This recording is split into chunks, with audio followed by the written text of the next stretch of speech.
Êxodo 4 nos leva ao momento em que Deus transforma o cajado comum de Moisés em um sinal de poder, autoridade e comissão celestial. O que antes era apenas uma ferramenta de pastoreio se torna instrumento de milagres, e o homem fugido do Egito recebe a confirmação definitiva de que não é ele quem libertará Israel, mas o Deus que está com ele. Aqui o temor encontra a fé, o ordinário se torna extraordinário, e o improvável se torna escolhido. Se este conteúdo edifica sua vida, fortaleça o canal com um like e inscreva-se para acompanhar todos os próximos capítulos dessa jornada bíblica profunda. Moisés permanece diante do chamado que recebeu no monte, mas dentro dele existe uma batalha silenciosa. Ele viu a sarça arder, sem se consumir. Ouviu o nome que ecoa a eternidade. Recebeu ordens diretas do Criador. Porém, seu coração ainda treme diante da grandeza da missão. A visão foi gloriosa. O encontro foi sobrenatural. Mas a natureza humana insiste em lembrar suas limitações. É nesse ponto do capítulo que vemos um dos momentos mais reveladores das Escrituras. Deus não apenas chama, Ele capacita. Não apenas ordena, Ele demonstra. Não apenas envia, Ele se manifesta através de sinais que não deixam dúvidas de que a obra é divina e não humana. Quando o Senhor pergunta a Moisés o que ele tem nas mãos, a resposta é comum. Um cajado, uma peça simples, de madeira, usada para conduzir ovelhas, proteger o rebanho, apoiar o corpo no terreno do deserto. Nada extraordinário. Mas Deus sempre começa onde o homem considera pequeno. O cajado de Moisés não era uma arma, nem um símbolo de poder. Era algo ordinário. Porém, nas mãos certas e sob a voz de Deus, o ordinário se torna instrumento de intervenção celestial. Esse é o cenário onde o primeiro sinal nasce. O cajado ao chão se transforma em serpente viva, e Moisés, tomado pelo susto, recua. Note que o primeiro milagre não foi para Faraó, nem para o povo, mas para o próprio libertador. Antes que Moisés pudesse enfrentar o Egito, ele precisava enfrentar sua própria incredulidade. Ele precisava ver com seus próprios olhos o que Deus poderia fazer com aquilo que parecia simples demais. Deus manda Moisés segurar a serpente pela cauda, algo que naturalmente seria imprudente para qualquer pastor. Mas quando a ordem vem de Deus, o risco se transforma em aprendizado. Obedecer ao comando divino não significa ausência de medo, mas submissão apesar dele. Quando Moisés estende a mão e segura a serpente, ela volta a ser cajado. Aqui existe um mistério espiritual. O que estava fora do controle se submete e retorna à ordem quando o homem age segundo a instrução de Deus. O cajado não permaneceu serpente. Ele foi transformado por palavra, não por essência. O poder não estava na madeira, mas na voz que tocou a madeira. Assim também é o homem. Não há glória na ferramenta em si, mas no Deus que a utiliza. O que nos limita diante dos homens se torna sinal diante dos céus quando é colocado nas mãos do Altíssimo. Então o Senhor realiza o segundo sinal, desta vez no corpo de Moisés. Ele coloca a mão no peito e quando a retira ela está leprosa, branca, tomada por doença. Coloca novamente, e ela volta a ser carne saudável. Deus mostra que Ele não controla apenas a matéria, mas a vida. Ele pode ferir e pode restaurar. Pode tocar o físico, pode tocar o invisível. A mão representa a ação, força, toque humano. A lepra representa corrupção, incapacidade, fragilidade. Nesse momento Deus ensina que antes de tocar a nação, o libertador precisa estar consciente de sua dependência total. O homem que será instrumento de cura precisa reconhecer que sua própria existência só se sustenta porque Deus sustenta. Libertação não nasce da força humana, mas da obediência àquele que cura, restaura e dá autoridade. O terceiro sinal é anunciado. A água do rio se tornaria sangue. O Egito vivia do Nilo, dependia do Nilo, adorava o Nilo. O que era fonte de vida se tornaria juízo diante da incredulidade. Ainda não era a praga, era o anúncio. Um aviso de que nenhum poder da terra prevalece sobre a vontade de Deus. A transformação da água em sangue revelaria ao mundo que o Criador tem domínio absoluto sobre aquilo que os homens julgam sagrado e intocável. Esse sinal antecipado anuncia que o libertador não irá ao Egito apoiar-se em argumentos, mas em manifestações divinas. Ele não será apenas um mensageiro, mas um canal visível do poder do Deus que ouviu o clamor de Israel. Mesmo vendo tudo isso, Moisés hesita. Ele declara que não é eloquente, que não tem boa fala, que não consegue falar diante dos homens. A insegurança não desaparece apenas porque Deus se manifesta. Muitas vezes o milagre abre os olhos, mas a alma ainda precisa ser transformada por convicção. Moisés se sente inadequado, pequeno diante da responsabilidade, e tenta argumentar com o próprio Criador sobre suas fragilidades. E então Deus responde com uma pergunta que atravessa toda a teologia, toda a lógica e toda a limitação humana. Quem fez a boca do homem? Quem criou o surdo e o que fala? Quem abre os olhos e quem os fecha? Não sou eu, o Senhor? O que Deus comunica é absoluto. Não é o talento que define o chamado, é o chamado que habilita o talento. Ele não escolhe o capacitado, ele capacita o escolhido. Moisés não precisava ter boa fala, ele precisava ter obediência. Ainda assim, o medo fala mais alto e Moisés pede que Deus envie outro. Não porque ele desconfia do poder de Deus, mas porque duvida de si mesmo. E aqui surge algo extraordinário. Deus não o substitui. Deus não retira o chamado. Deus apenas amplia o processo, trazendo Arão como sua boca. A fraqueza de Moisés não anulou sua missão. Apenas tornou evidente a graça que sustenta aquele que é escolhido. O libertador não seria perfeito, mas seria disponível. E Deus não exige perfeição, exige entrega.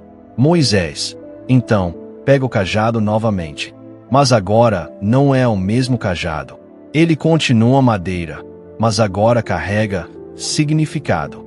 Não é mais ferramenta de pastoreio, mas símbolo de envio. Aquele objeto simples se tornou memória viva do poder que havia testemunhado. Ele desce do monte, agora não como fugitivo, mas como mensageiro do Deus que prometeu libertar Israel. Ele volta ao Egito não com palavras próprias, mas com sinais. Não com poder humano, mas com autoridade celestial. O homem que antes fugiu, agora retorna. Não porque se sente suficiente, mas porque agora ele sabe que não caminha sozinho. O cajado em sua mão é testemunho. Os sinais que presenciou são garantia. A presença que falou com ele no deserto será a mesma que estará diante de Faraó. Deus não apenas envia, Deus vai junto.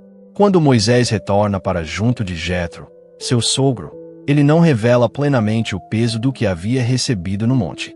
Apenas expressa o desejo de voltar ao Egito e rever seus irmãos.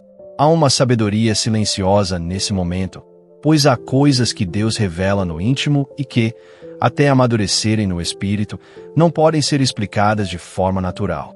O chamado divino não é algo que se descreve com facilidade. Moisés carrega dentro de si um decreto celestial e uma missão que ultrapassa sua compreensão.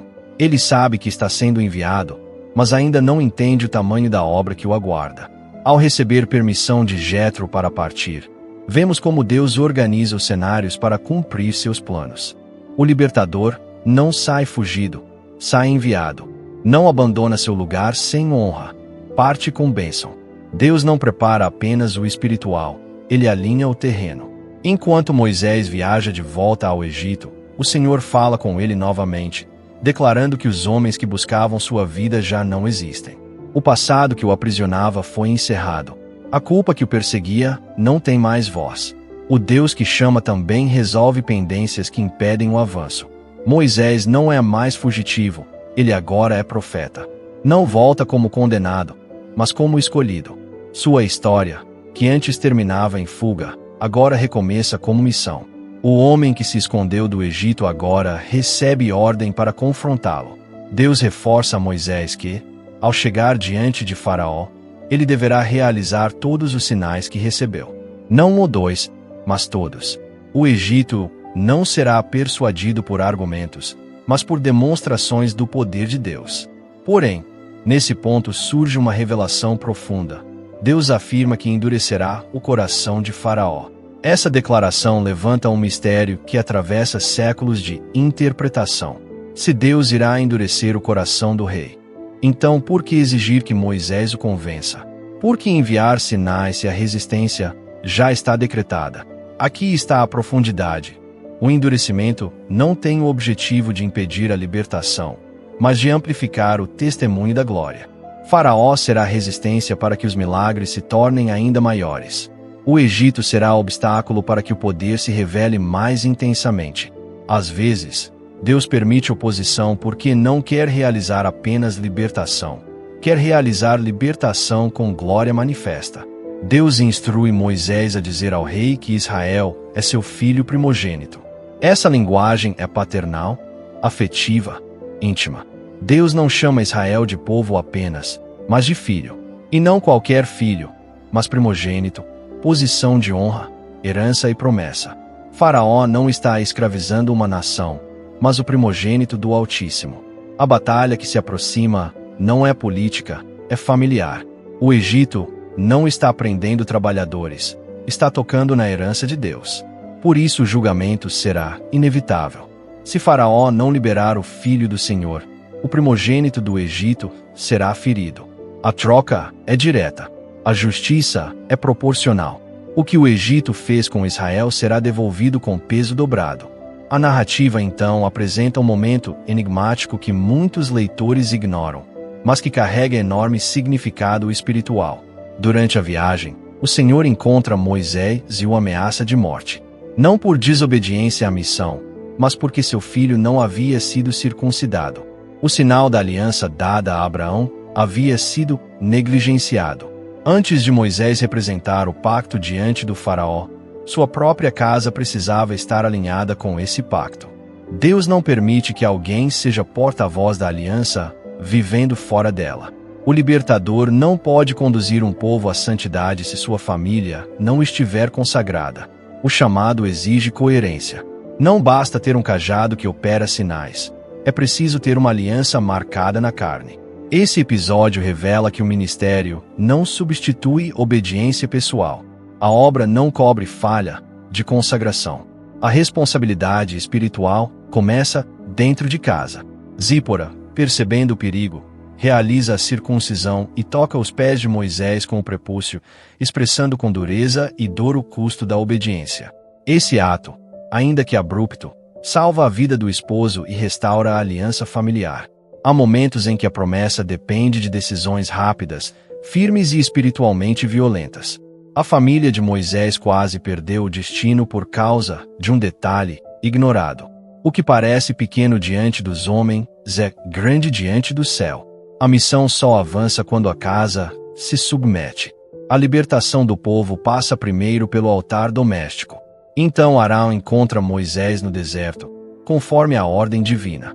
O reencontro dos irmãos não é casual, é providencial. Um será a boca, o outro será a autoridade. Um fala, o outro carrega o cajado. Juntos, representam unidade ancestral. Assim como Jacó e Esaú se tornaram dois povos, Moisés e Arão se tornam dois pilares. O envio não é solo, é compartilhado. Deus estabelece parceria porque ele não constrói libertação em isolamento.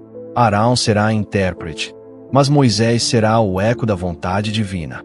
O povo de Israel verá dois homens, mas por trás deles estará um Deus único.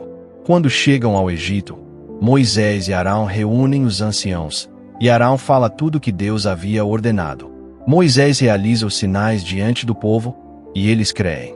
Pela primeira vez, depois de séculos de opressão, esperança ressurge. A fé é reacendida. O povo se prostra e adora ao ouvir que Deus viu sua aflição. A libertação ainda não aconteceu, mas a promessa já começou a gerar movimento. O primeiro milagre da libertação não foi no palácio de Faraó, foi no coração de Israel. Antes que o cativeiro caísse no mundo físico, ele caiu na fé. A escravidão externa só pode ser quebrada depois que a interna é vencida. O povo que acredita começa a caminhar para fora do Egito antes mesmo de sair dele. Tudo isso nos revela que Êxodo 4 não é apenas sobre sinais e tarefas. É sobre transformação interna. É sobre um Deus que prepara o libertador, corrige sua casa, fortalece sua fé e então toca o povo. A libertação não começa quando as cadeias caem, mas quando a promessa é crida. A partir daqui, inicia-se um confronto cósmico entre o Deus que liberta e um império que oprime. O cajado está nas mãos, Arão está ao lado, o povo crê, e o Egito está prestes a conhecer aquele que diz: Eu sou. O que se inicia aqui não é apenas um movimento histórico, é a abertura de uma guerra espiritual, anunciada desde os dias de Abraão. Deus está prestes a confrontar o maior império da terra, usando um homem que um dia fugiu com medo dele. Isso nos mostra que o céu não escolhe guerreiros prontos, escolhe homens quebrados para então fazê-los fortes. O que Deus vai realizar diante do Egito não será apenas libertação, será a humilhação pública dos deuses pagãos, quebra de ídolos, exposição da falsa autoridade do faraó e restauração da identidade de um povo que por séculos foi tratado como escravo. Êxodo 4 é o início visível da mudança, mas o que está sendo ativado é muito maior que uma simples saída geográfica. Deus não está tirando Israel do Egito apenas para libertá-lo da opressão, mas para levá-lo ao encontro do seu propósito. Escravos saem de um território, filhos entram em uma promessa. Ao observarmos o desenrolar deste capítulo, compreendemos que a fé do povo é reacendida antes da queda das correntes. Eles se prostram e adoram quando escutam que o Senhor viu o sofrimento deles. Essa é uma das revelações mais poderosas do texto. Quando Deus decide intervir na vida de alguém, a primeira coisa que ele faz não é quebrar cadeias, mas reacender a fé. O milagre externo nasce de uma revolução interna. Antes de Moisés enfrentar o faraó, Israel precisa acreditar novamente. O coração precisa abrir a porta que o corpo ainda não atravessou. Não existe libertação sem fé e não existe fé sem ouvir a voz de Deus por meio de sua palavra. Israel começa a caminhar para fora do cativeiro no exato momento em que acredita que Deus os ouviu. Enquanto isso, no cenário invisível, o Egito permanece seguro, protegido por seus exércitos, sua riqueza e seus deuses. Ninguém imagina que um simples cajado se tornará um instrumento de uma das maiores manifestações de poder já vistas. Mas é dessa forma que Deus opera. Ele usa o que parece comum para realizar o extraordinário. Moisés não carrega uma espada, não lidera um exército, não entra no Egito com autoridade humana, mas entra com autoridade espiritual. A força não está na madeira do cajado, mas na palavra que o acompanha. O cajado é apenas o canal, visível, de um decreto invisível. Quando Deus entrega um sinal a alguém, o objeto se torna arma, instrumento e testemunho. Não importa o que está na mão, importa quem enviou. Esse entendimento se torna ainda mais profundo quando lembramos que o cajado representa sustento, direção e autoridade. Moisés pastoreou ovelhas com aquele bastão, simbolizando cuidado e condução. Agora ele pastoreará uma nação inteira. O que cuidou de pequenos rebanhos será usado para guiar milhões. O que tocou terra seca tocará o mar e o abrirá. O que repousou no pó fará água brotar da rocha. Nada é pequeno nas mãos de quem carrega um chamado. Nunca subestime o que Deus colocou em sua vida quando ele decide ativar o propósito. Ao mesmo tempo que esse cajado aponta para a autoridade espiritual, o episódio da circuncisão revela outro aspecto essencial do chamado. Ninguém pode liderar sem estar ferido pela aliança. O sangue derramado no deserto pela obediência de Zípora nos ensina que a vida espiritual exige cortes profundos. A promessa é poderosa, mas a aliança exige marca. Quando um líder tenta exercer autoridade sem sacrificar sua própria carne, o chamado perde força. Deus confrontou Moisés porque o chamado é maior que o conforto. A aliança é maior que a conveniência. A promessa é grande demais para ser carregada com fragmentos e desobediência. Moisés seguiu vivo porque alguém em sua casa entendeu o peso do propósito. A libertação futura de Israel passou por um altar improvisado em meio ao caminho. Quando Moisés e Arão se apresentam aos anciãos, não há resistência, não há debate, não há rejeição. Eles escutam, creem e adoram.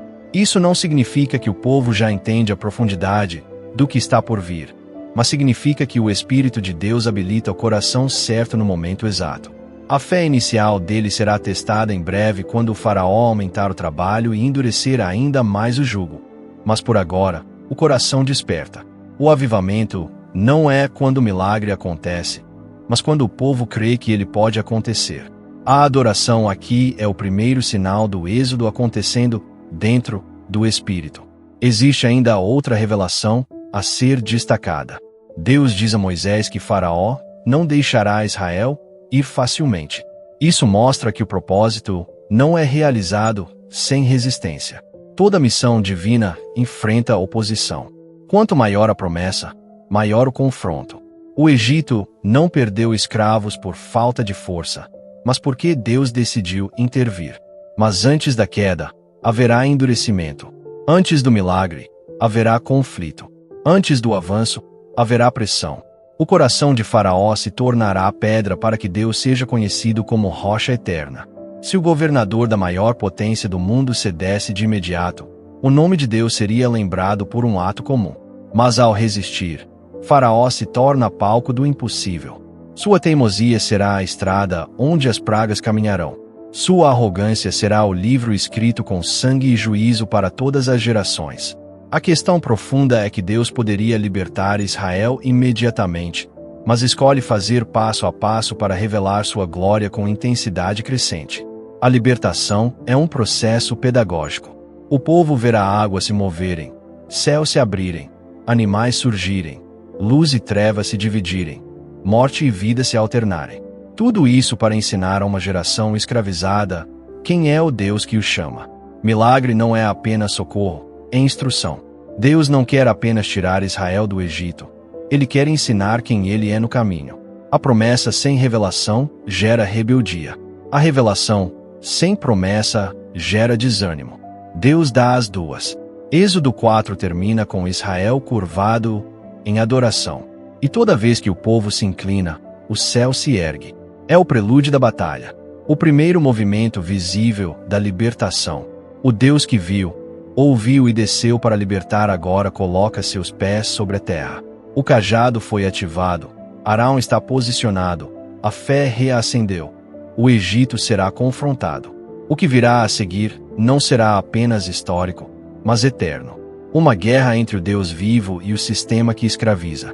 Uma libertação que atravessará oceanos, séculos e livros.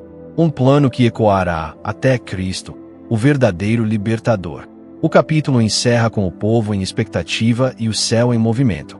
O próximo passo será o confronto direto com o Faraó, onde o invisível se tornará visível e onde a mão do Senhor será levantada contra o império. Nada será como antes. O Egito não fará ideia do que está prestes a acontecer. Agora que os sinais foram ativados, resta apenas cruzar a porta do confronto. Assim concluímos o estudo profundo de Êxodo capítulo 4, onde o cajado comum se torna instrumento de sinais, onde a mão do homem prova o poder da purificação divina e onde a voz humana hesitante encontra força no chamado celestial. Este capítulo nos revela que Deus não escolhe os capacitados, mas capacita os escolhidos, e mesmo quando o medo tenta calar o propósito, ele levanta a ajuda, fortalece, direciona e envia. Moisés, o homem que duvidava de si, agora carrega em suas mãos o símbolo do impossível sendo tornado real, e com ele, a missão de enfrentar o poder mais temido de sua geração. O libertador está em movimento, e o Egito jamais será o mesmo. Mas esta história não termina aqui, porque no próximo capítulo veremos o confronto espiritual tomando forma, o encontro de Moisés com o Faraó e o início da batalha entre a palavra de Deus e o poder opressor do povo egípcio. Êxodo 5 nos levará para o início do conflito, para o momento em que o pedido pela liberdade ecoa pela primeira vez nos corredores do trono mais poderoso da terra, e a resistência do inimigo mostra que toda libertação provoca reação, mas nenhuma resistência é capaz de impedir a vontade soberana do Senhor. Não deixe de acompanhar o próximo vídeo porque será um marco no desenvolvimento dessa jornada, o começo da tensão que antecede os milagres, as pragas e a intervenção direta do Deus vivo na história da humanidade.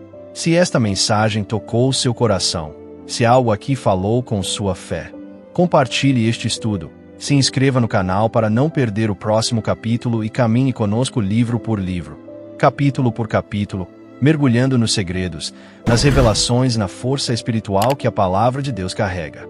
Nos vemos em Êxodo 5, onde o céu começa a mover-se contra o jugo do Egito e a liberdade se aproxima com passos firmes.